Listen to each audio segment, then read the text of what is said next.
put together a team of professional investigators to help me find the truth behind the many myths and legends. Armed with the latest scientific equipment and an open mind, my team and I are determined to answer these riddles and bring them to the forefront of public awareness. This is really whack. Your light's on, Mike. I feel like something touched my back. We have a long road ahead of us, but we are more than prepared to travel down the paranormal highway.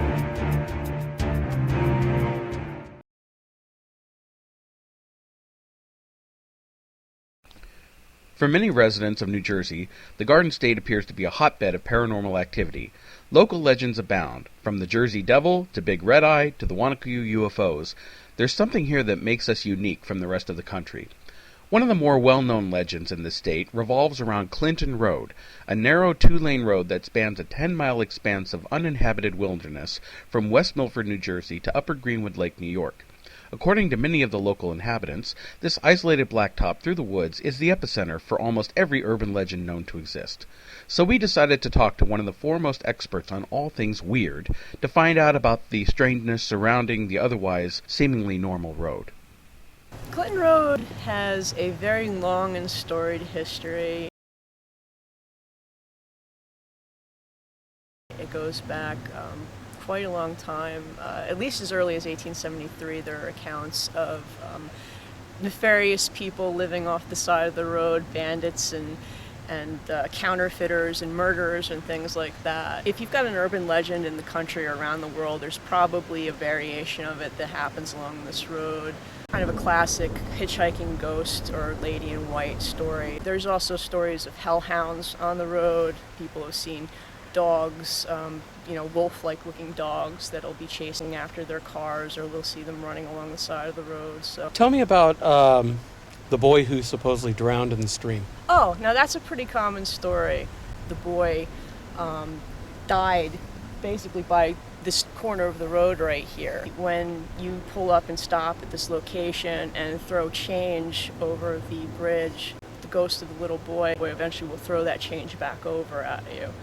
And there's various stories about how he actually died here. We've got Satan worshippers here doing satanic sort of activities. It's I think various forms of urban legend that sort of come to play in a lonely place like this. Intrigued by the stories of the paranormal, we wanted to find out if any of them were in fact true, so we spoke with a local resident who lived on the road for almost 20 years. So, tell me your name? Rhonda Castle. And I've lived on Clinton Road from 1965 to 1984. Many years. Now, what do you know about some of the legends that have surrounded Clinton Road? Well, I know about pretty much most of the basic ones, like the KKK. Before we could continue our interview, we were suddenly interrupted by the appearance of the Newark Watershed Authority, who owns most of the property through which Clinton Road travels. The wide-eyed and obviously power-hungry officer forced us to relocate to an area not under the watershed's jurisdiction. Well, what do you know about the Satanists that people think they've seen up there? I have never, ever seen a Satanist, ever.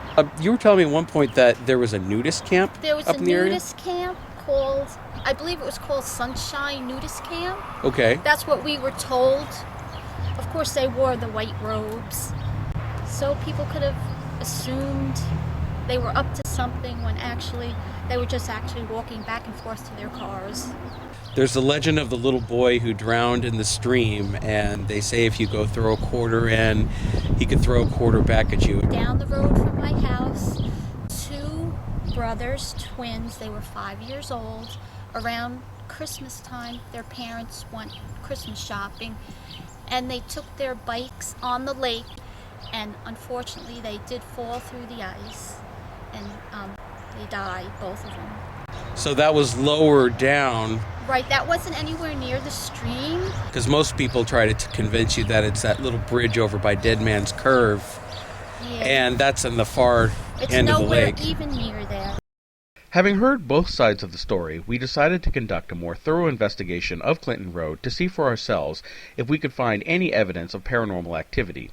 I was joined by one of my longtime investigators, Chuck Taylor, as we traversed the road in an effort to examine the so-called paranormal hotspots. We quickly found that the road is indeed very isolated in spots, with no houses or signs of civilization for miles. We're heading into Clinton Road. I was looking on the satellite map. It's awfully desolate. There's not a whole hell of a lot on the left or the right. If you get lost in these woods, then you just go on. Well, when you get past the lake, there isn't much of anything there at all. Making sure to stay on the road and avoid the nervous eye of the Watershed Authority, we examined the aptly named Dead Man's Turn and saw how anyone traveling down this road too fast and not paying attention would suddenly find themselves driving straight into the reservoir. With light fading fast and our bellies rumbling in protest, we decided to return to town for sustenance and await our nighttime investigation. At a local establishment, we couldn't resist asking one of the employees about his own experiences on Clinton Road. We're going up to Clinton Road, and I was just wondering if you had heard any stories about that place or any experiences with it. Oh yeah, actually, I lived up here like my whole life. I went up there a couple months ago with my friend, and we were just like checking out one of the stories. There's supposed to be one about a little boy that died like in the river, and there's a bridge, and we went over the bridge, and you're supposed to throw like a quarter off of it. Okay, I heard that. And yeah, so we threw a quarter off, and nothing happened, and it's supposed to hit the roof of your car, but we weren't sure like when. And we were driving back, and there was like a clear spot where there was like no trees or anything on the side of the road, and she said something about like, oh, you know, wouldn't that be funny if something just, and all of a sudden we heard a ping on the roof of my car, and looked back and we saw something like shiny bounce in the road. Oh, wow. And there was no trees or anything around. That was just a couple of months ago? Yeah. It seems that there's no shortage of people claiming to have experiences on Clinton Road, so it came as no surprise when Chuck told me about his own experience many years ago. We drove in. I had heard the stories early in the evening that the road, was haunted. There were some occurrences up there. So I figured we had nothing better to do. Let's head up. And we drove all the way through with not a problem. It's just a creepy road. Made a U-turn, started heading back out, and all of a sudden there were just headlights right on my bumper, and I was completely blinded and terrified. And he's revving his engine, going back, backwards, forwards, laying off, getting on me. Then he'd kill the lights and disappear, and would go away for a few minutes. Then lights are back on again. And so at this point, I just wanted to get out of there. So I started, speeding, completely forgot about Dead Man's Turn. He's right on me again with the lights. All of a sudden, I come up on Dead Man's Turn. I just made the turn. I almost went right into that wall. As soon as I went around that turn again, the lights went off, and that was it. We got out of there with no more nothing else. But we were completely terrified. I had 3 other people in my car, and we were all speechless for the ride home. Having built up his nerve, Chuck and I returned after sundown to see if we could find any truth to the story of the quarter-throwing ghost. Of course, I quickly discovered that Chuck wasn't the only one who needed to build up his nerve. Keep your hazards on while we're doing this. What do you think? We're gonna get a lot of attention of people driving by. Alright, then we can blow it off. Or if you want to sit in the car and I'll run and do it. You know what? Shit, it's fucking dark out here. I think if we're gonna do this, I'd rather do it with 2 more people. Yeah, let's get the fuck out of here. This is just not cool. Yeah, I'm like suddenly spooked. It's pitch black. I don't know. You think should we just suck it up? Let's see. Wait, you know what? Put the interior on. Let me get my extenders on. It's just too dark right now. Put the fucking lights on, dude. You throw the quarters, I'll document.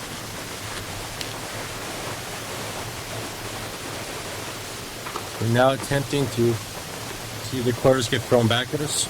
All right, we're gonna throw the quarter. I got a quarter ready going over Crybaby Bridge. Here we go.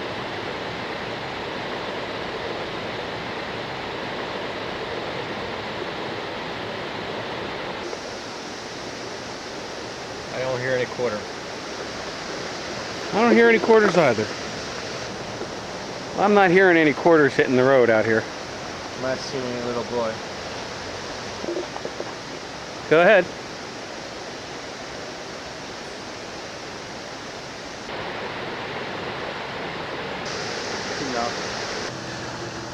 So far, I'm just not impressed with Clinton Road. Finding no evidence of a ghost, quarter throwing or otherwise, we decided to call it a night and return another time to see if we could validate any of the other claims of paranormal activity on the road. Sometime later, we were joined by 2 more of our investigators who have had their own experiences on Clinton Road. We came up through the road as we've done many times before. Came through, probably 9, 10 o'clock at night, very dark out, and so we were coming down. We were close to in the middle of the road actually. And as we came up to this curve, which we're standing on right now, I saw a guy walking along the side of the road, and I was actually afraid for a second we were going to hit him. He had almost like a bowl haircut. We get up to him, and I looked at this guy. He was a young guy, and he looked at me. And then as we passed, he disappeared. And I proceeded to freak out for the next 10 minutes. We set out with our high-tech equipment to conduct a more thorough examination of the road. Using thermal imaging hardware, night vision cameras, and EMF detectors, we looked for any anomalies that would indicate something beyond normal was occurring on the road. Ahead? Yeah, I'm not seeing anything. Okay. These woods are pretty dark. You can hear a lot of frogs, tree frogs. We haven't really encountered any other animals. Spread out. We'll walk. It looks clear. The road's clear ahead? Yeah, I'm not seeing anything. Okay. These woods are pretty dark. You can hear a lot of frogs, tree frogs. We haven't really encountered any other animals. Talk to us and let us know that you're here. A little boy supposedly drowned right over here in the river. Can you tell us your name? How did you die here?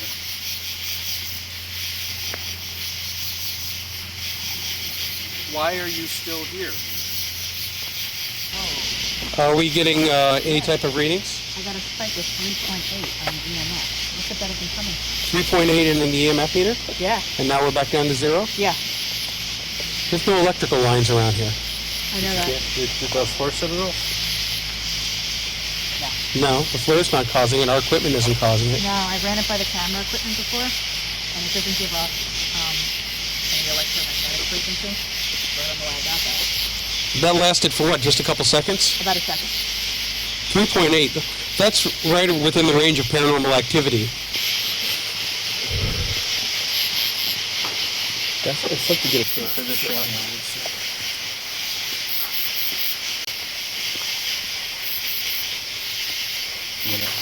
We're going to throw a quarter off into the bridge. Yeah, one second. Okay. Go ahead. Here we go.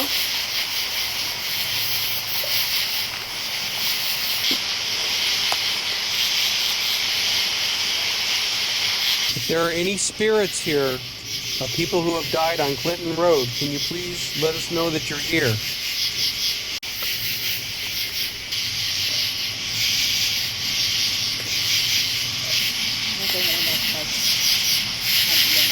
Please make a sound in the woods. Despite our momentary and unexplained EMF spike, we were unable to find any solid evidence of paranormal activity on Clinton Road.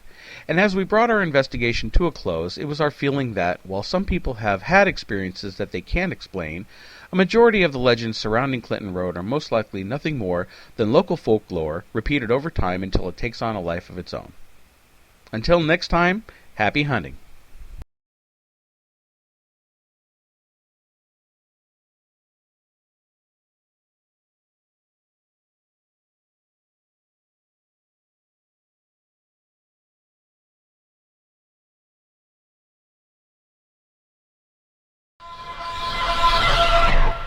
F 'em.